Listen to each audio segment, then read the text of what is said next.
want that outline. Amen. Come on, Micaiah. Thirsty? He's going to preach a long time. Genesis chapter number 24. What great preaching we've already heard. I hope to be a blessing this morning. Genesis chapter number 24.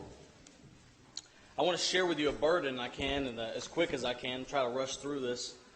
But I got a big burden tonight, and I hope me sharing what God has given me or God's helped me to study on will be a blessing to you and help you also. But in Genesis chapter 24, I want to explain what's going on. This is Abraham, and he's stricken in age. Everybody knows Abraham. Abraham and Isaac. We sing the song all the time, Lay My Isaac Down. Well, later on, Abraham gets older, and he's going to die soon. Well, he says, I need a wife for my son Isaac.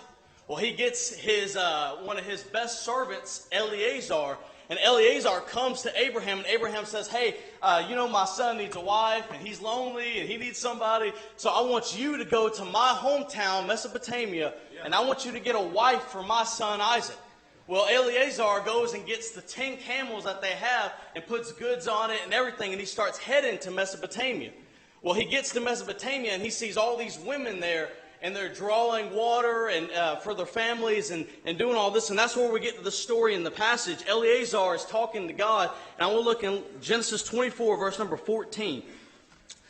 And it says, and I want to point out right quick, now, it's already hard enough to find a wife for yourself. But if you're finding a wife for somebody else, goodness gracious.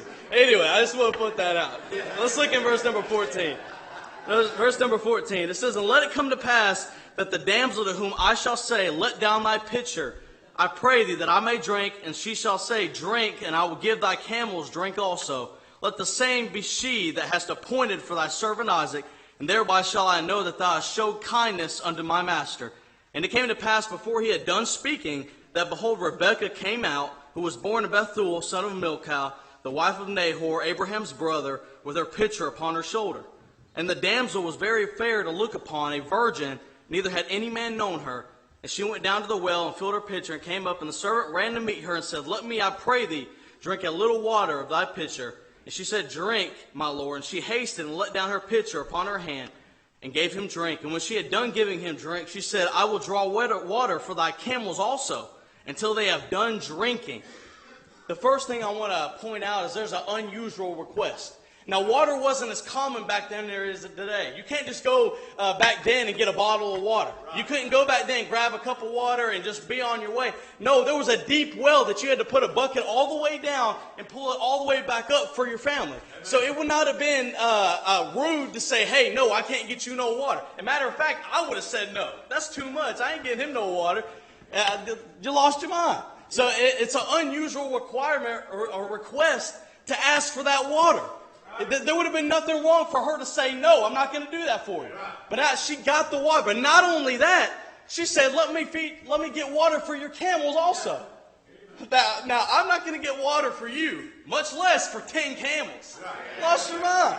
So it was an unusual request. And what's crazy about this, you're like, okay, what's the big deal?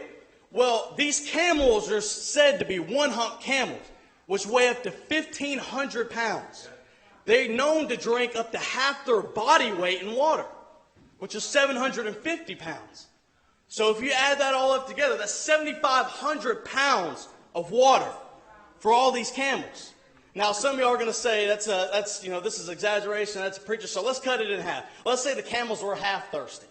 So that's 3,750 pounds of water that would be needed. Now, there's 8 pounds in the gallon. So 8 into 3,750 pounds is 468 gallons. 468 gallons. Now, right here is 5 gallons. So let's just say she'd been working at Gold's Gym and she was ready for it. So this is 5 gallons right here. Now, let's say she could carry 5 gallons.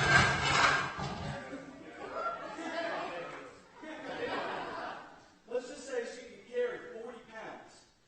Now, if she could carry 40 pounds, she would be doing it 93 times. She would be running, and it says she hasted. Yeah. She ran, got the water, ran back. Well, that's good. So this is 40 pounds right here. Come on, walk. And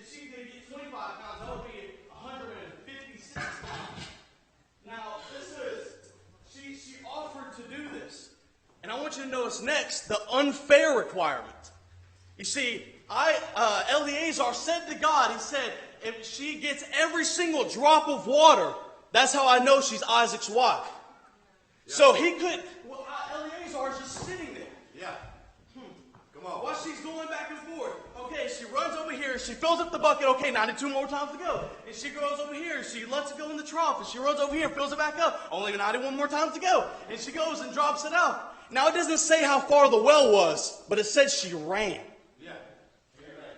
Unfair requirement. He's sitting there, but he had to sit there and not help 1 second to see if that was God's will for Isaac. Yeah. I want you to notice next the unprompted request.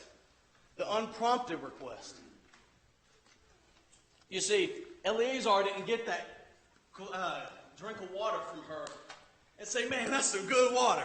Wow, that is... Oh, wait, my 10 camels are over there. Do they look thirsty to you? Do they look a little pale? I mean, he didn't suggest to do that at all. She said, let me get water for thy camels also. Yeah. And I want to tell you tonight, God's not looking for somebody he has to encourage to do something right. God's not looking for somebody that he has to prompt to do something right. He wants somebody that volunteers. He's looking for somebody, hey, can I do this for you? Can I work on the bus? Can I go on visitation? He's not looking for somebody to have to prompt somebody. We shouldn't have to go to people and say, hey, will you work on the bus? We shouldn't have to go to people and say, hey, will you come on visitation? It should be an automatic, hey, God's been too good to me. He died on the cross for me, and I'm going to come do something for God. It should not be prompted. It should be unprompted. We should be excited and volunteering to do something for God. I wonder if it's a secret, Brother Eddie, that we have bus ministry here. I wonder if it's a secret. We come drop the kids off and we drop the buses and we go hide them under a tarp so nobody knows we have a bus ministry. There's a bus sitting out there every Sunday.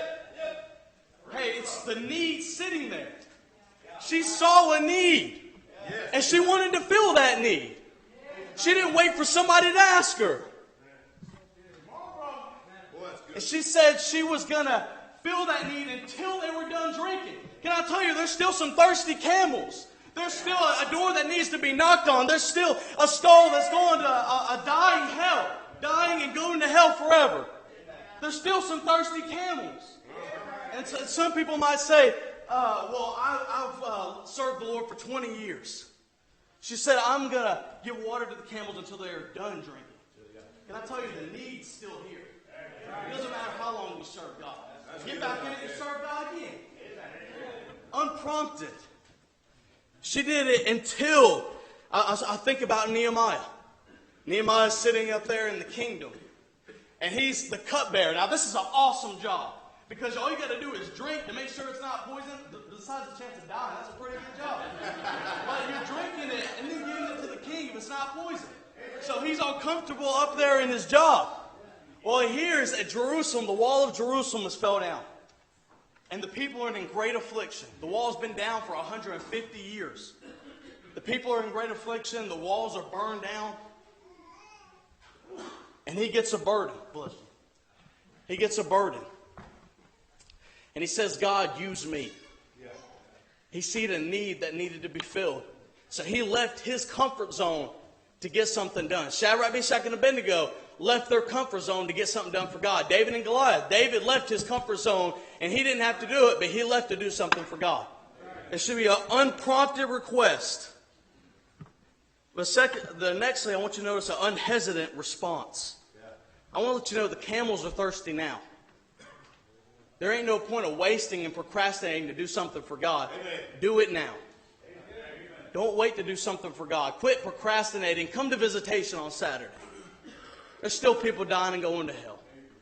Come work on the bus. There's some kids that don't have a family that cares about them. And they want somebody to care about them. Unhesitant response. I want you to notice, lastly, the unknown reward. All the gold added up together is $4,800 that he gave her. Let's look over here. 24, verse number 22. And it came to pass as the camels had done drinking that the man took a golden earring, and everything that he gave her was $4,800. Now, it doesn't say how long she worked, But when Eliezer got there, it was evening. So let's just say she worked about 4 hours. Would you work 4 hours for $4,800? I'd say that lasts you for a good while. She didn't serve God. She didn't serve knowing there was going to be a reward. That's right. She served anyway. Eliezer could have got out there and said, okay, women, I got $4,800. If anybody wants to, he wouldn't even finish. Everybody would be paling the water and doing as much as they could. Can I tell you, you don't know the reward that you're going to get up in heaven, but it's going to be an amazing reward that's out of this world. The unknown reward. You don't know what you're going to get. Can I tell you, it's worth serving Jesus Christ. It's worth serving Jesus Christ. So the burden I had tonight is, how about we get some people that want to volunteer to do something for Jesus Christ? That's unprompted. Brother Eddie shouldn't have to go to somebody to ask you if you would do something, because we don't have nobody else that needs to do it. How about you come to Brother Eddie tonight, not because of me, but because of God, and go down there and just ask Brother Eddie, hey, what can I do for the cause of Jesus Christ? What need can I fill? Instead of just waiting for somebody to ask you, why don't you jump up and get excited about what God can and do in your life? That's all I got.